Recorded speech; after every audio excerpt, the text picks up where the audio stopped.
আসসালামু আলাইকুম। ইসলামিক জীবন প্রস্তুতির ১০ দিনের চ্যালেঞ্জের আজ নবম দিনে আপনাকে জানাই আন্তরিক শুভেচ্ছা।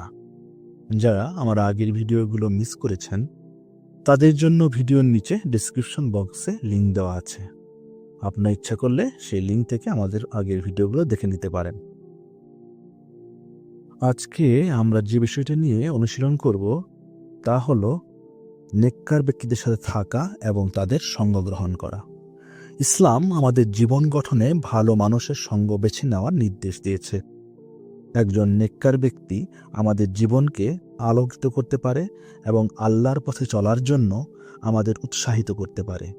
আজ আমরা জানব কেন নেককারদের সহচর্য গুরুত্বপূর্ণ এবং কিভাবে তাদের সঙ্গ গ্রহণ করে নিজের জীবনকে পরিশুদ্ধ করা যায়।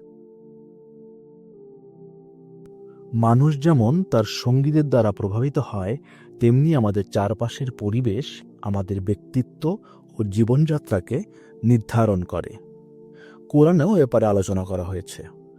আল্লাহ তাআলা কোরআনের সূরা তাওবার ১১৯ নং আয়াতে বলেন, হে মুমিনগণ, তোমরা আল্লাহকে ভয় করো এবং সত্যবাদীর সঙ্গ গ্রহণ করো। আমাদের প্রিয় নবী হযরত মুহাম্মদ সাল্লাল্লাহু আলাইহি ওয়াসাল্লামও সৎসঙ্গে থাকার ব্যাপারে অনেক হাদিস বলেন।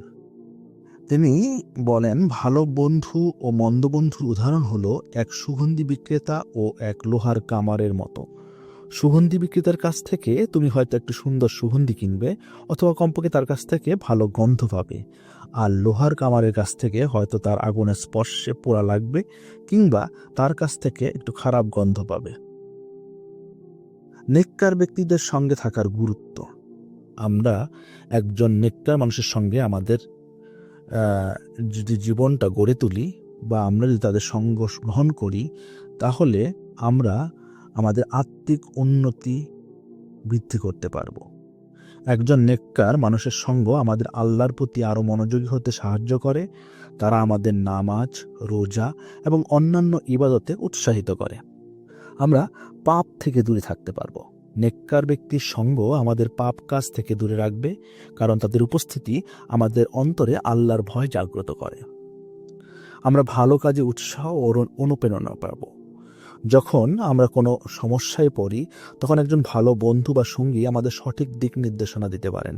ঠিক তেমনি আমরা যখন হতাশ হয়ে পড়ি, তখন একজন ভালো সঙ্গী আমাদেরকে উৎসাহ অনুপ্রেরণার মাধ্যমে ভালো কাজে করার উৎসাহ দিবেন।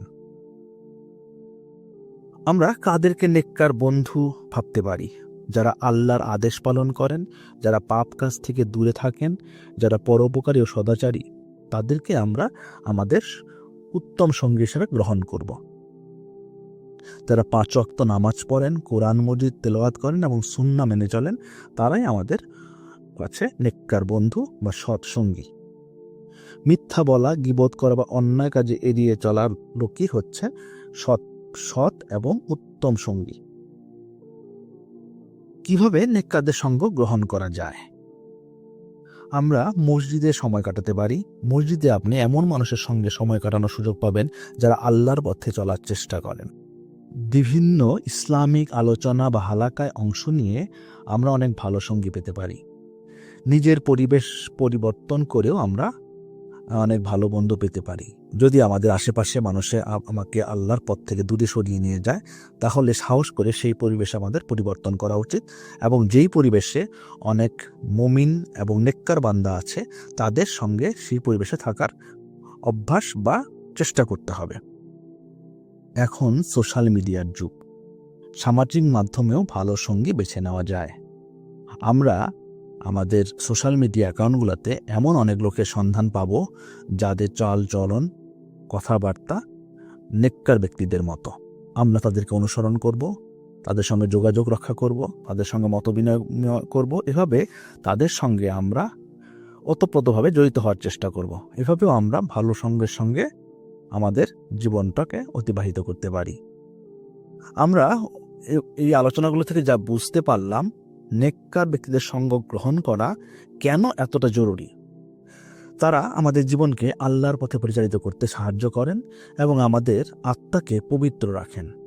তাই আমরা আজ প্রতিজ্ঞা করি, আমরা এমন মানুষের সঙ্গ বেছে নেব যারা আমাদের জীবনে ইতিবাচক পরিবর্তন আনবে এবং আল্লাহ সন্তুষ্টি অর্জনে পথ দেখাবে। আমরা চেষ্টা করব, আজকের দিনটা থেকে শুরু করব আমরা যে চেষ্টাটা, সেটা হচ্ছে আমরা নেককার ব্যক্তিদের অনুসরণ করব, তাদের অনুসন্ধান করব এবং তাদের সঙ্গে উঠা বসা করার চেষ্টা করব। এবং আমরা সব সময় এখন থেকে নেককার ব্যক্তিদের সঙ্গ গ্রহণ করব এবং সব সময় মৃত্যুর আগ পর্যন্ত নেককার ব্যক্তিদের সঙ্গে চলাফেরা করার চেষ্টা করব। আল্লাহ আমাদের সবাইকে সৎ এবং নেককার ব্যক্তিদের সঙ্গ গ্রহণ করার তৌফিক দান করুন এবং আমাদের জীবনকে তার সন্তুষ্টির জন্য সহজ করুন। আমিন।